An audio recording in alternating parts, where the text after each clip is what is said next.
Hoje é dia de falarmos de outro anime aqui no canal, hora de mais um vídeo de ensaio do fantástico mundo do Tavão. Bom dia, boa tarde e boa noite. Está começando mais um Cine Tavão e eu sou o Tavão, como sempre, hoje para comentar sobre Trigun. Trigun, esse anime clássico que apareceu em diversas revistas e que é comentado até hoje em dia e que agora ganhará um outro material audiovisual baseado no mangá. Ele terá um novo anime feito pelo mesmo estúdio de Beastars, com um nível de computação gráfica incrível que eu já tô louco pra ver, principalmente porque vai ser uma abordagem original com os personagens e o universo, algo que foi feito aqui nesse outro anime. Então já estou bem curioso para ver como é que vai sair essa nova empreitada do mundo de Trigun. Mas falemos aqui então desse pistoleiro chamado Vash.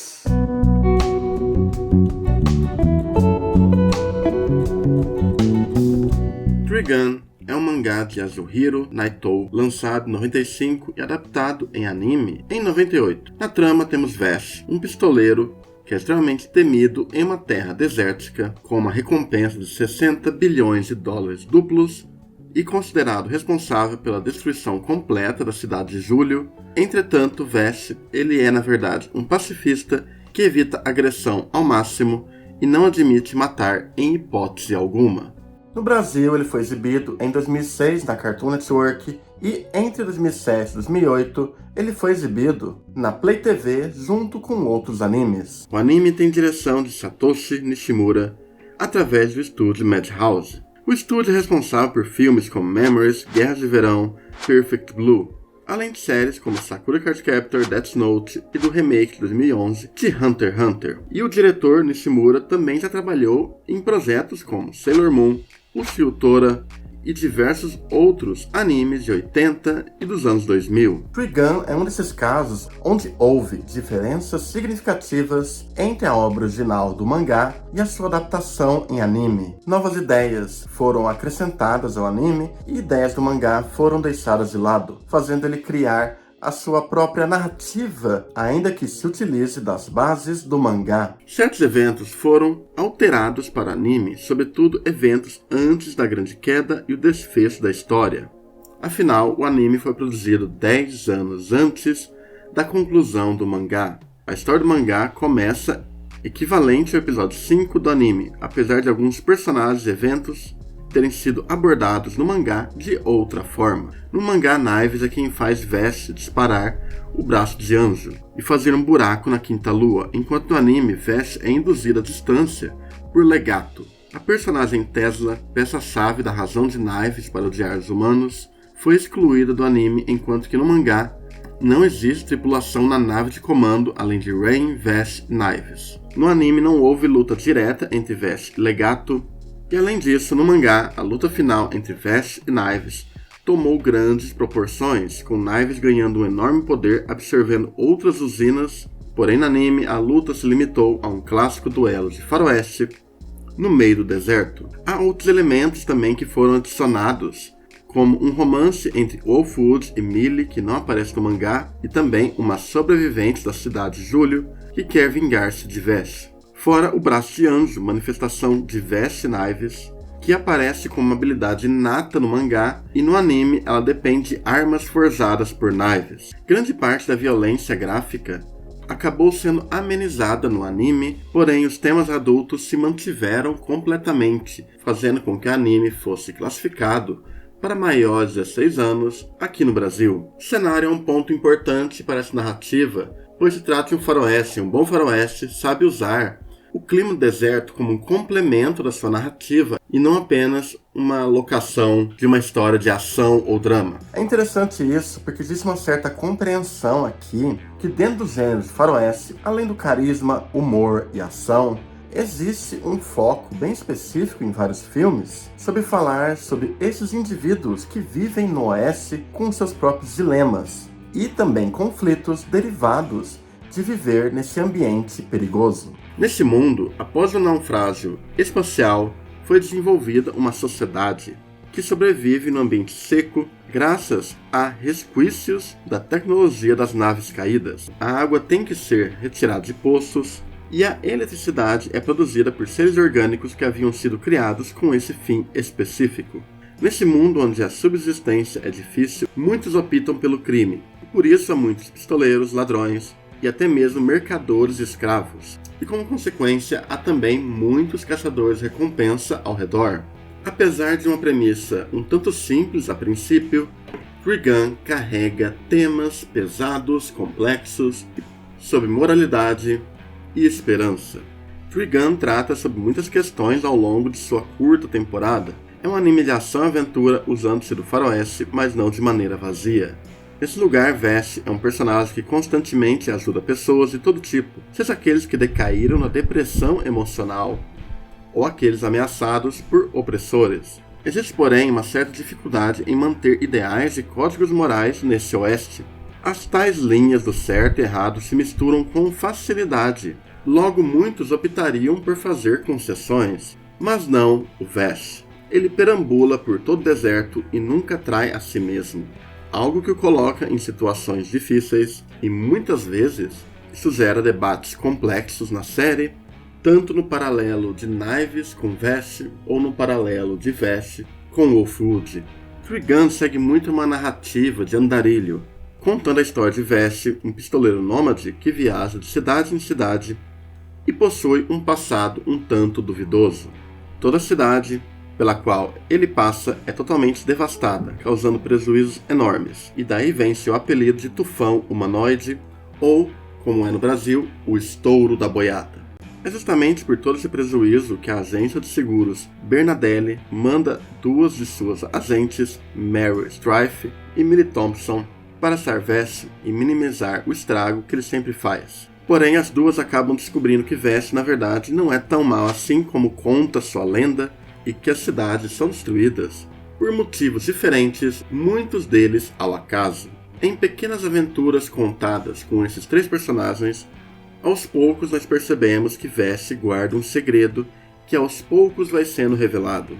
Um segredo que está totalmente conectado a essa busca dele em evitar qualquer dano letal.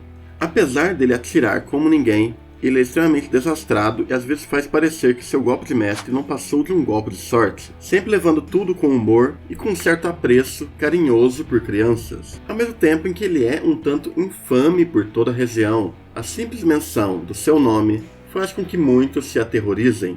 Ao longo dessa história, nós vemos esse forasteiro ajudar necessitados e impedir grandes calamidades por todo lugar que passa.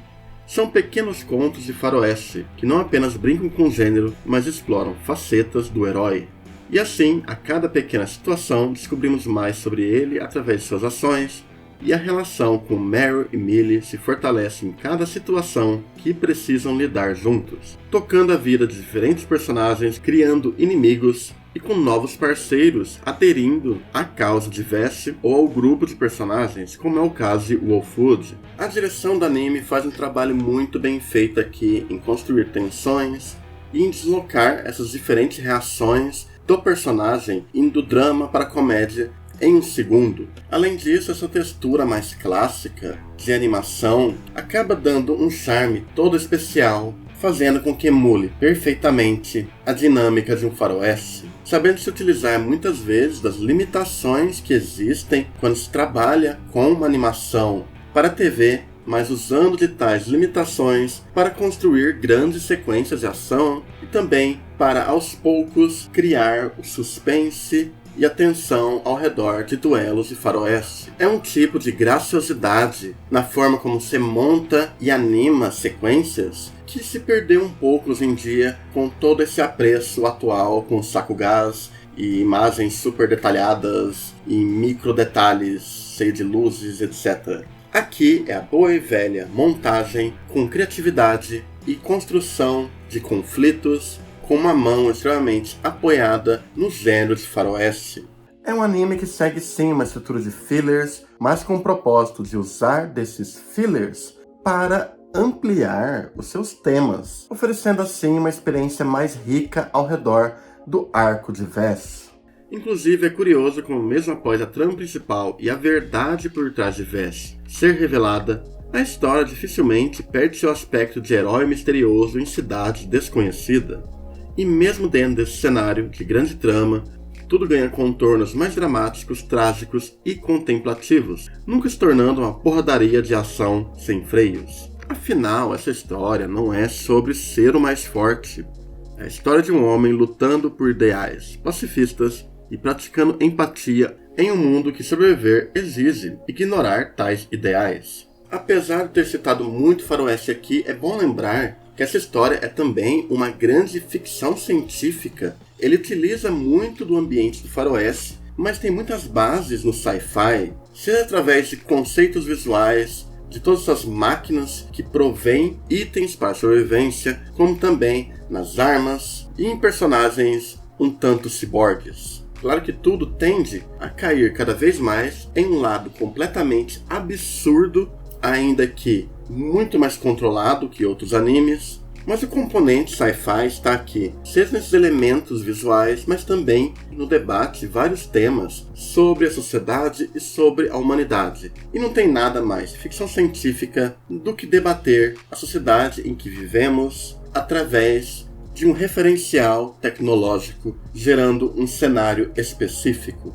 É um conceito bem interessante que consegue se conectar muito bem com temas de faroeste, sendo uma mistura perfeita do que você busca em uma ficção científica ou em um faroeste, com os dois sendo dois lados de uma mesma moeda nessa história. E sem contar que toda a trama e a origem de como o planeta ficou assim e todo o passado do Vest tem um aspecto quase setentista da ficção científica mais brutal, principalmente quando você lida com esse paralelo do Knives e do Vest e da forma como ambos enxergam a humanidade. É uma história tão rica que ela flerta até com certos conceitos, simbolismos religiosos. Há toda uma questão sobre anjos que se mistura perfeitamente nessa narrativa de ficção científica sobre seres superiores. Trigun, no final, tem muito a nos dizer sobre esperança, sobre vida, sobre nossos caminhos tomados, sobre a importância de seguir em frente. É um anime que sabe brincar com diversos pontos sobre essa história de faroeste e ficção científica, expandindo seus temas gradativamente conforme a gente vê uma evolução e desconstrução desse personagem e vamos entendendo aos poucos quem ele é e o que ele guarda no passado. Uma história poética, engraçada e empolgante sobre um pistoleiro buscando a paz em um mundo onde buscar a paz parece algo impossível. Trigun, no fim, tem muito a nos dizer sobre vida, nossos caminhos escolhidos e sobre esperança. É sobre ajudar aqueles ao nosso redor, é sobre acreditar em um futuro brilhante, mesmo que esse tal futuro pareça muito distante, é sobre arrependimento, dores passadas, sobre como nós podemos seguir em frente e caminhar para o futuro, mesmo completamente destruídos pela vida. Em certos pontos, esse é um anime que tem lá semelhanças com Samurai X, porém eu acho que ele tem uma aplicação das ideias pacifistas e dos ideais muito mais ampla e profunda, mesmo que seja uma história muito menor do que Samurai X. Os tais fillers, que eu odeio esse termo filler, porque muitas vezes são episódios autocontidos, né? Mas os tais episódios autocontidos da série, além de brincarem de gênero de faroeste, eles também contribuem para engrandecer os temas do Vest. Porque se você faz esse compromisso de ajudar as pessoas, é justo que a história mostre ele aplicando essa ideologia, esse compromisso, em diferentes casos. Logo, é uma história que depende muito de como o personagem segue com suas motivações no dia a dia, além de construir muito bem, durante esses episódios, mistério e o drama ao redor do personagem e fortalecendo muitas relações. Você se conecta com esses personagens em momentos de comédia ou ação, a tal ponto que quando temos surpresas terríveis que nos pegam de surpresa, é impossível você não se emocionar. Porque cedo ou tarde, por mais que o Vest consiga evitar a todo custo, a vida é capaz de te dar uma porrada bem dada que você nem é capaz de se levantar. Mas no fim, Trigun é muito sobre isso. É sobre como você pode se levantar. É sobre como seres humanos não são compostos totalmente de bem e mal, Existem nuances e existem acasos da vida que mudam nossos rumos. Mas é preciso persistir, é preciso, em algum momento, se levantar. O futuro não está determinado e nem mesmo perdido. Pois, como sempre é dito nessa história, o futuro é uma passagem em branco. E às vezes precisamos nos lembrar da importância de se viver e não apenas sobreviver. É por isso que o anime termina com o final em aberto, porque não tem por que dar uma conclusão tão forte, tão temática e tão coerente com tudo que é contado se você coloca um fim. Não há um fim, há sempre o amanhã. Um amanhã pelo qual Vess luta e pelo qual ele acredita. Um amanhã que, para mim, todos nós também podemos acreditar. Dito isso, faça um favor a si mesmo e assista Trigun. Você não vai se arrepender. Espero que tenham gostado do vídeo ensaio sobre Trigun. Compartilhe, curta, comente, invista no canal, peça algum conteúdo, algum anime, filme, algum compilado de episódios. As regras estão na descrição do vídeo, você vai encontrar um link ali para Apoia-se, Padrim e PicPay. E é isso. A gente se vê por aqui. Até mais, hein? Falou!